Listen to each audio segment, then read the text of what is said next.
नमस्कार, मी विरसन साळोखे आणि बेसिक आणि ॲडव्हान्स काउन्सिलिंग कोर्सचा एक थोडासा पार्ट म्हणजे आपण प्रॅक्टिस घेत आहोत. वेगवेगळ्या घटकांच्या वरती ही प्रॅक्टिस असेल, म्हणजे वेगवेगळ्या केसेस कशा येतात आणि त्यावरती नेमकं आपलं काउन्सिलिंग कसं करावं, ते समुपदेशन आपलं कसं असावं, यासाठी रोल प्लेज आज आपण घेणार आहोत. त्या रोल प्लेजचाच एक पार्ट होणार आहे.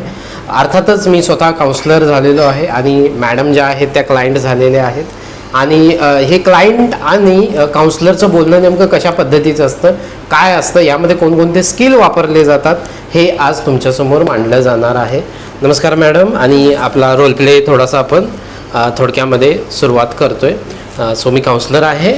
सो पहिलंच नमस्कार. काय येणं केलं, काय बोलाल? सर, मला तुमचा नंबर फेसबुकवरून मिळाला. आवाज वाढवा. मला जरा खूप जास्त प्रॉब्लेम्स चालू आहेत माझ्या लाईफमध्ये आणि ते आता मी सोडवू नाही शकत आणि त्यात मी गुंतत चालले. मला रोज रडायला येतं. अशा प्रॉब्लेम्समधून मी बाहेर पडू शकत नाही असं वाटतंय मला. माझ्या एका डॉक्टरांनी मला सजेस्ट केलं की तुम्ही काउन्सिलिंगचा पर्याय घ्या म्हणून. तो तुमच्यासाठी बेस्ट आहे. तर मला तुमचा नंबर मिळाला फेसबुकवरून.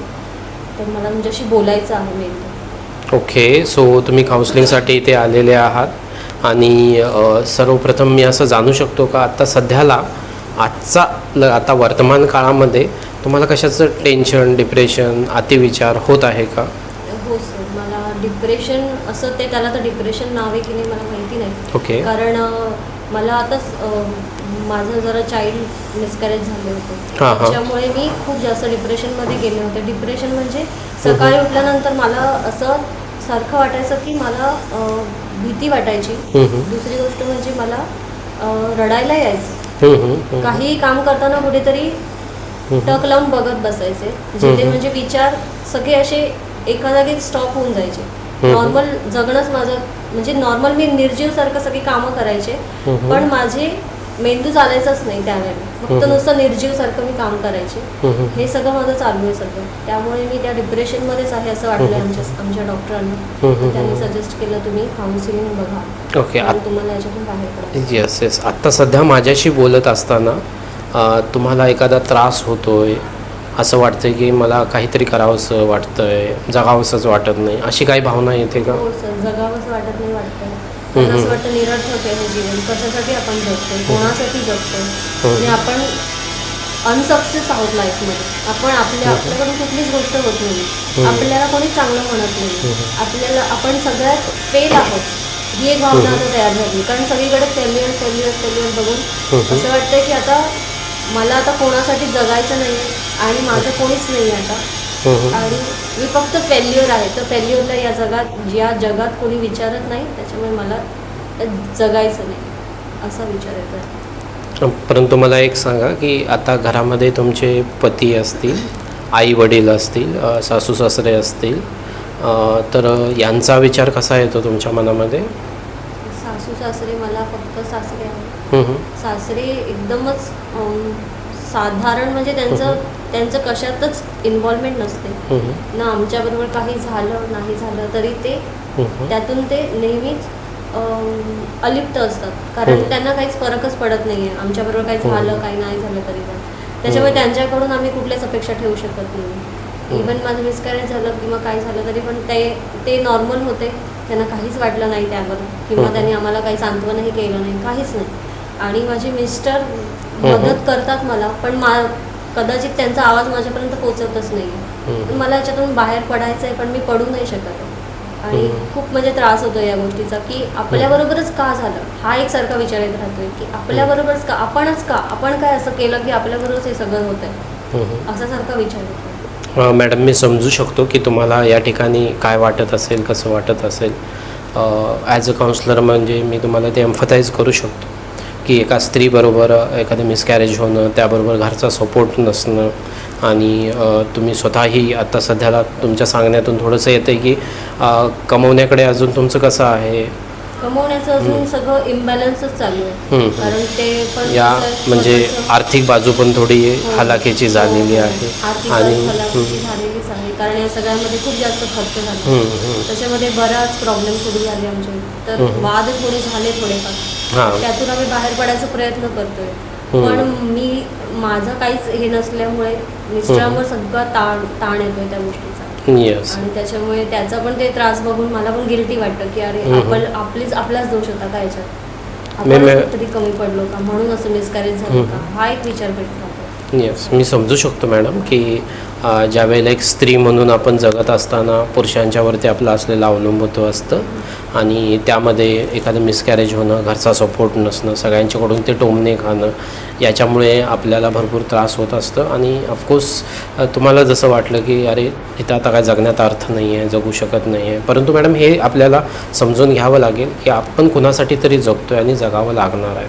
आपले आईवडील असतील, आपले नवरा असेल, त्यांच्यासाठी जगायचं आणि सगळ्यात महत्त्वाचं आपल्याला स्वतःसाठी जगायचं आहे. हे जगणं आपल्यासाठी जितकं सुकर होत जाईल, सोप्या गोष्टी होत जातील, तितके आपण करू शकतो. एखादं तुमचं आता मिसकॅरेज झालेलं आहे, मी एक आईचं मन समजू शकतो की एक बाळ किती प्रिशियस असू शकतं आपल्या आईसाठी वगैरे, परंतु काही गोष्टी आपण असं म्हणू शकतो की काही गोष्टी आपल्या हातामध्ये नाही आहेत. परंतु मग त्या गोष्टीचा धक्का बसलेला आहे, मी हे समजू शकतो, परंतु तो धक्का आपल्याला तितकं टोकापर्यंतच न्यावा लागेल असं अजिबात नाही आहे. आपल्याला तो धक्का आहे तो थोडासा समजून घ्यावा लागेल. आता सध्याला वर्तमान काळामध्ये तुम्हाला एक चांगला नवरा आहे, तो तुम्हाला सांभाळून घेतो आहे. जरी सासू सासरे कसेही असले तरी ते आहेत, ह्याही गोष्टी आपल्यासाठी मोठ्या आहेत ना. आणि सध्याला बाकीचं काही नसून तुम्ही स्वतः पण म्हणजे त्या सगळ्या धक्क्यातून थोड्याशा सर्वाईव्ह होत आहात, ही पण एक मोठी गोष्ट आहे.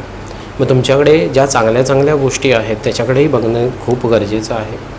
खूप वेळेला आपलं असंच होतं की आपण आपल्या आयुष्याच्या निगेटिव्ह गोष्टी बघत असतो, परंतु ह्यात पॉझिटिव्ह गोष्टी आपल्याला कुठेच सापडत नाही. या ठिकाणी तुम्ही चूक आहात, ते बरोबर आहेत, या सगळ्या गोष्टींच्या कदाचित तुम्हाला थोडंसं पलीकडे जाऊन स्वतःला समजून घ्यावं लागेल. स्वतः मी म्हणून त्या ठिकाणी कसं बघते, काय बघते, हेही गरजेचं आहे. काही गोष्टी नसतात आपल्या हातामध्ये, की जसं बाळाचा जो तुमचा असलेला प्रयत्न होता त्यातून मिसकॅरेज होणं, त्याचा धक्का तुम्हाला बसणं, त्याचा एक ट्रॉमा तुम्हाला बसणं, ह्या कदाचित नव्हत्या तुमच्या हातामध्ये. पण आता एक गोष्ट तुमच्या हातामध्ये की ती तुमची आहे, तुमचं मन आहे. तुम्ही या ठिकाणी आत्ता सध्याला माझ्याकडे काय आहे याचाही विचार करून पुढे जाऊ शकता. आता काय वाटतं, म्हणजे आता मी असं या ठिकाणी थोडंसं सुचवेन की भूतकाळातल्या ज्या गोष्टी आहेत त्या थोड्याशा पाठीमागं टाकून भविष्याकडे पाहू शकाल का तुम्ही? हो सर, बघण्याचा तर खूप प्रयत्न करते, पण त्यातून मी मार्ग कसा काढू? सर्वात महत्त्वाचं आहे की भूतकाळातल्या गोष्टी प्रयत्न चालू आहे माझा, पूर्ण चालू आहे. मी बऱ्यापैकी ते संपवत पण चालली आहे आणि ते आता आठवत पण नाहीत, इतपत संपत चालले आहेत त्या आता. थोड्याफारच आहे ज्या आता आठवतात, पण त्यातली लिस्ट खूप कमी झाली आहे. भूतकाळातली वाईट आठवणी किंवा ज्या नको असलेल्या आठवणी किंवा ज्या चुकीच्या झालेल्या आठवणी किंवा फेल झालेल्या आठवणी, सगळ्या बऱ्याच कमी झाल्यात. आता ती लिस्ट संपत चालली असं म्हणता येईल मला. पण ज्या अजून थोड्याफार ज्या आहे, ज्या आठवतात, पण त्या असं रोज नाही आठवत, कधीतरी एखाद दोन आठवल्या तर, किंवा कधीतरी बसलोय आपण तर त्यावेळेला त्या आठवतात. रोजच्या आयुष्यात आता त्या कमी आठवल्या जातात. येस. वर्तमान काळात स्वतःकडे कसे पाहता तुम्ही? वर्तमान काळात पॉझिटिव्हली बघण्याचा प्रयत्न करते, पण तो प्रयत्न माझा काहीतरी असं होतं आणि त्यामुळे परत मागे यायला होतं.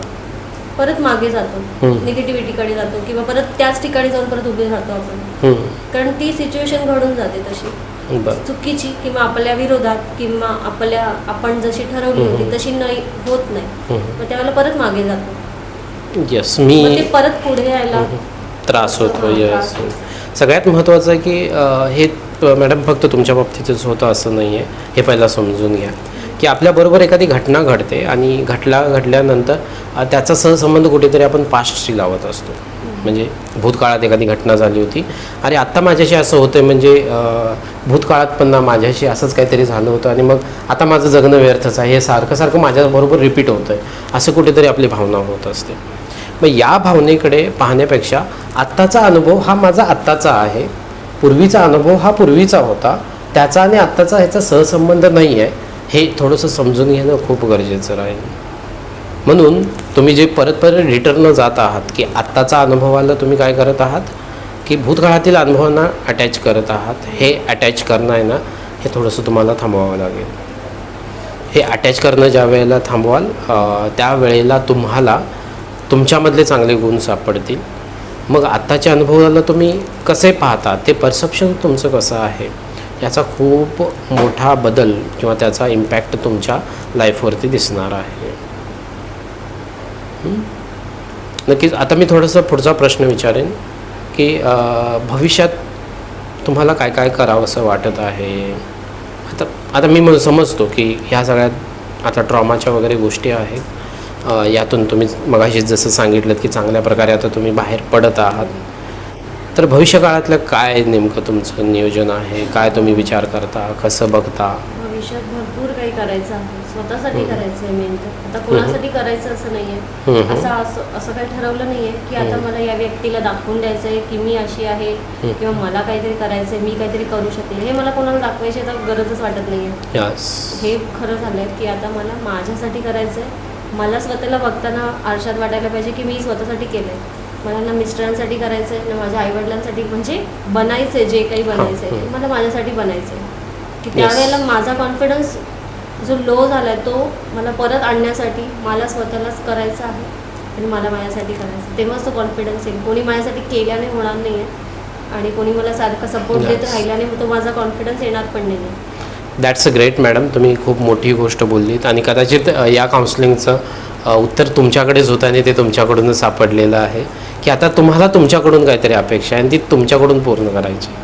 आणि यावरतीच जर काय तुमच्या मार्गावरती तुम्ही स्टिक डाऊन राहिलात, त्या मार्गावरती चालत राहिलात तर नक्कीच तुम्हाला बरं वाटेल, छान वाटेल. आजच्या या काउन्सिलिंगमध्ये थोडं ताणतणाव कमी झाला आहे असं वाटतो का?